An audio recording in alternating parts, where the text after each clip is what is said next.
Welcome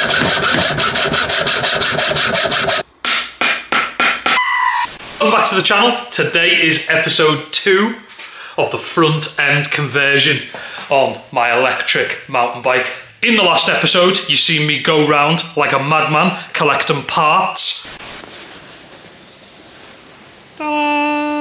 which are in this box for a full new front end on the Specialized KENEVO.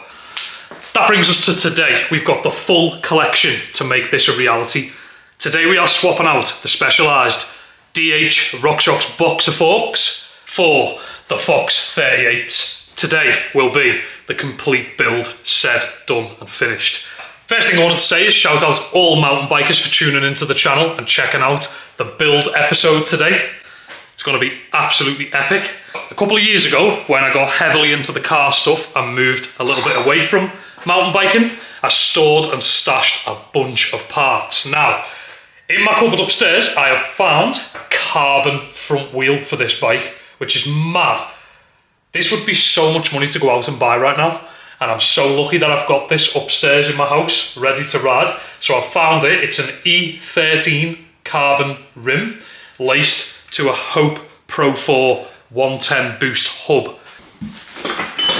You will note that we are swapping the forks out for Fox 38 factory KASHIMA coloured grip 2 damper uncut steerer forks. I got these at an insane deal because they had the Cobalt system on the bottom of them. They were a slight bit cheaper and they came in at £650, which is super affordable for a set of Fox 38s. How insane is that? So I've got a new stem, I've got new forks, and I've got all the parts. Let's get straight into this. The first thing I'm going to do, I'm going to clean up this old front wheel. Let me put my forks down. So, the first thing we're going to do in today's episode, we're going to clean down the old front wheel, lace the tyre to it, so that we've got a working wheel ready to go. Now, before we go any further in today's episode and get heavily into the bike modifications, I wanted to remind each and every one of you that support me that if you buy my brand OWNA, you get a free t-shirt with every single hoodie. These are our basic OWNA hoodies, and these start at $26.99 and you get a free t-shirt. Yes, you heard me correctly. For a hoodie and a free t-shirt. That is the most insane deal you're going to find surfing the net today. So go and get involved. Thanks for the support. It means a lot. It means I can do videos like this.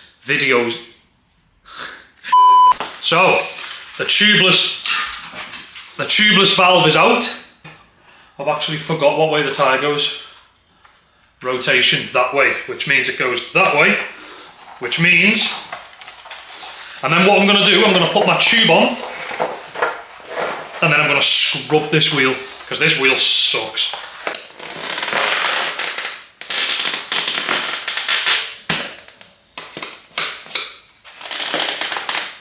There's nothing worse than when you get to the top of the tyre. I think these are the super stiff ones, they got DH casings on them.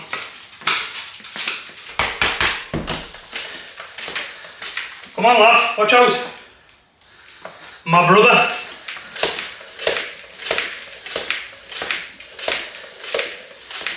Okay, so, absolutely sick. Probably wants more time spent on it to get all the tubeless fluid marks off the wheel. However, the wheel is clean, laced up to that Maxxis DHF tyre, which is downhill front tyre. And now we're ready for brake disc install. Very easy to do. That final tighten up. So the next thing we're going to do, we're going to strip the DH forks off the bike. So I'll tell you what I'll do, I'll just come back in a minute when it's fully stripped and we'll focus on this being more of a build video.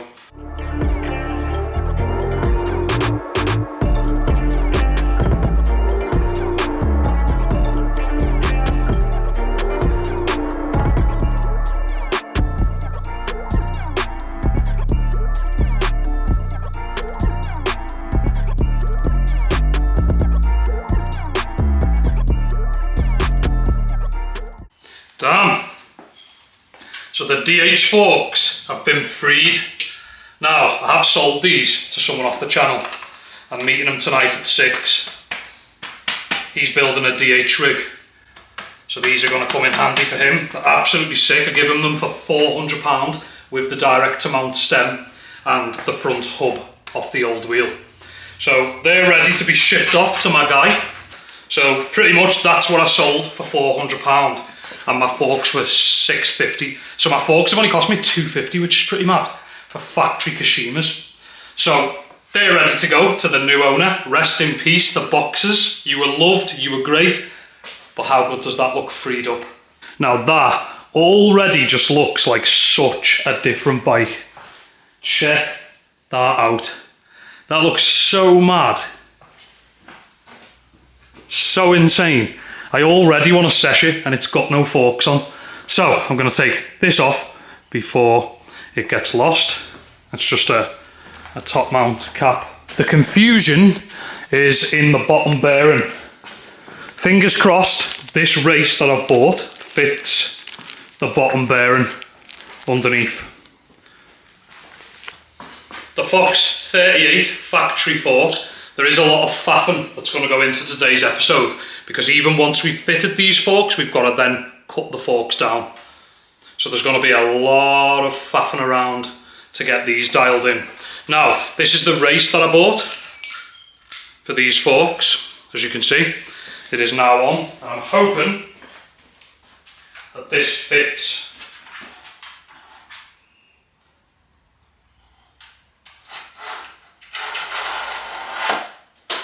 Damn, she looks good. She looks good. Oh my god, look at that. That looks insane. In a perfect world, I would love to have my forks in, the top of my frame, one bearing cap, and then my stem and 50mm rise bars. I would love it to look that clean like a BMX. I think what I'm going to do, because I would need to know how it rides before I commit to cutting my steerer that short. So I think what I'm going to do is I'm going to put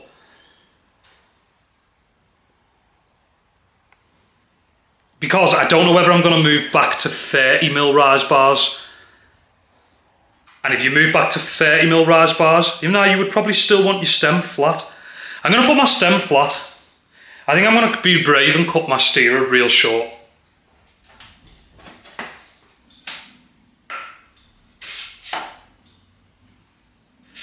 That ain't going to work. We need spacers. Oh. Maybe 2 spacers. Stem goes the other way. Jeez, she looks good like that. Okay, we're going for a genuine reaction right now.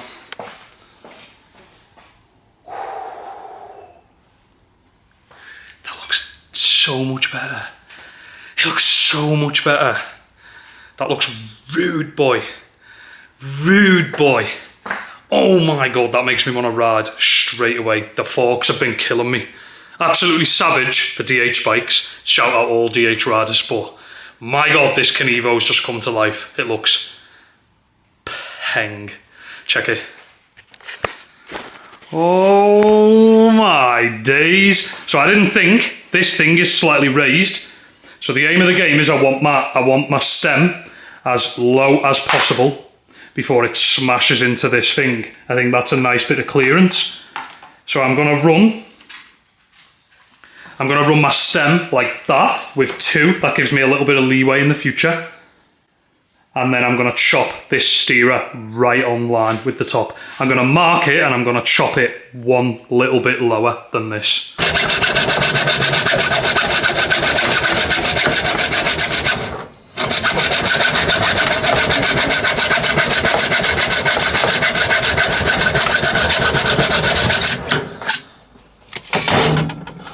Damn.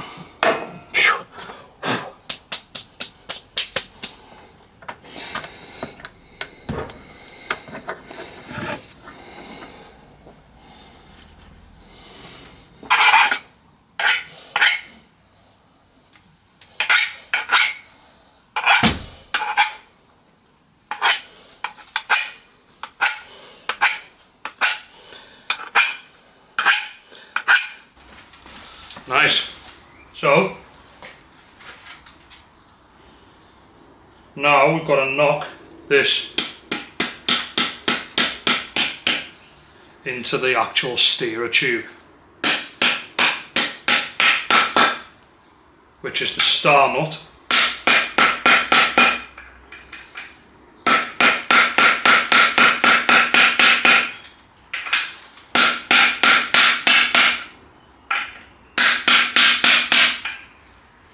Jeez.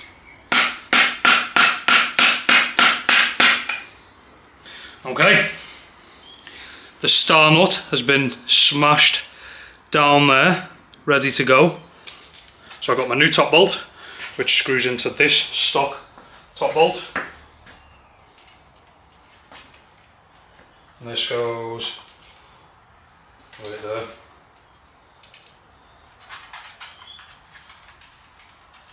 Not that way. That way.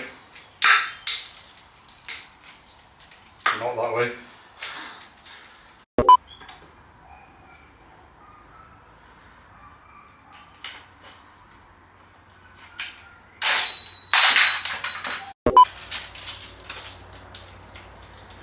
Complete.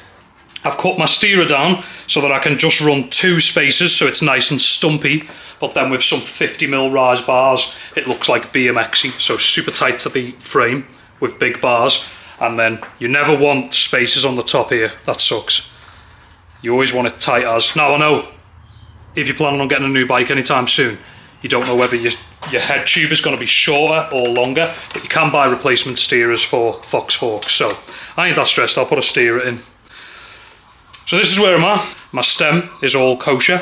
I actually put my bars on before, off camera, and to top it off I've cut my steerer down, put my bolt in and done it. So now we're going to put the front wheel on and we're going to get it off the rack and finish up the brake and general setup. What are you doing? What are you chewing? Why are you 9 years old this year in August, but you still chew? Chews everything. Everything I get ends up destroyed because he is a Frenchie. And Frenchies are not dogs, they're weird types of animals. You're a big monster. I haven't actually fitted this wheel in yet. Jeez. Oh my god. It is looking good. The good thing about this is it's a K-bolt, so I only have to tighten it up once, and then it's going to go on the roof of my car. K-bolt forks, tightened up. Damn, that looks seriously insane. Note to future self, never try to take the axle off without undoing the pinch bolt. It won't end well. Okay, now I think this is going to be a good moment where we take the beast off the rack. Woo-hoo! Damn. That looks absolutely nuts.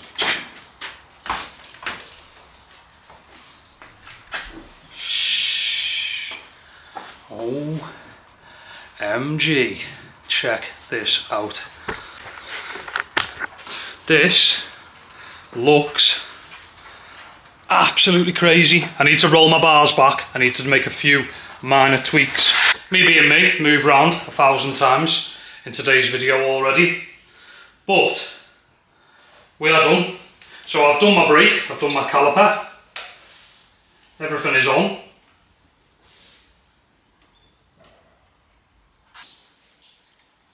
So there we have it.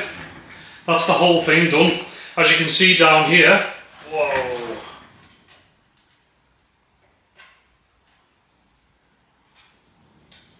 So as you can see, I've put a new brake mount on, which has made this brake sit dialed. I actually found some black stealthy bolts that were shorter than the old ones. I would like to put tie bolts in there as well as there, but that can be at a later date. So everything is installed. I'm really happy actually. I've tightened everything up, I've moved everything down, I've put my brake on, I've put that last little piece on there, and that right there is the beasts done. They look absolutely sick. Now, there is one other weird little thing that I've noticed, which is that hits that bolt. So I'm going to remove these 2 bolts. I'm not entirely sure what they're for, but I don't want to do any damage to my forks. This one doesn't hit it.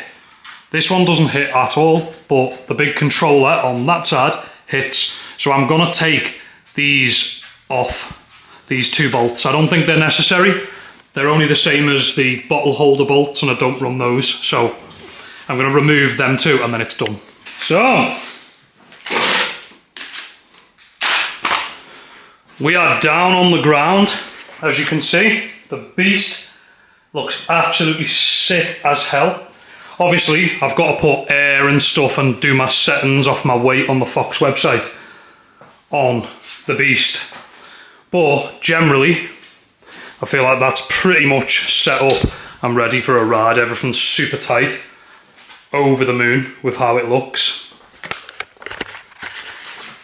That is an epic build. Now, in the next few episodes on the channel, I want to focus on riding this thing, getting out to some sick locations. Whilst I'm doing that, I'm going to be thinking about some of my next modifications. To give you a little bit of a teaser, I want to put a coil shock on the back of this bike with a big fat chunky coil.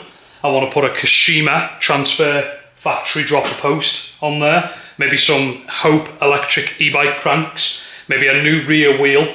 And maybe a new tie saddle. So there's a lot of stuff, and a new back tyre. The Butcher tyre sucks on the back. I'm glad I've got the Minion on the front. The only Maxxis tyre I've got for the rear at the moment is a 2.8, and I don't want a fat tyre on the back with a skinny one on the front. So, well, 2.5 is what I've put on today, and that's not even classed as skinny, but skinnier. So that right there is going to conclude today's build episode. I'm over the moon with that. I think it looks 10 out of 10. Absolutely flexing. It looks really, really, really cool. I'm so happy with it. Looks so much more playful as a bike. Oh my God, I'm zooming in as I'm looking at it. Let me zoom all the way back out. Don't forget, as always, get involved in the comments below with car mod ideas, bike mod ideas, any ideas that you think could be good for the channel. Get involved, and I'll see you guys in the next episode. Before we leave today, I wanted to remind each and every one of you that watch the channel, you get a free t-shirt with every single OWNA hoodie. This is one of our basic OWNA hoodies that start at £26.99. So for £26, you can get a t-shirt and a hoodie in a deal. Go and get involved. Type in OWNA. We're right at the top of Google. Thanks for the support. I'll see you in the next episode.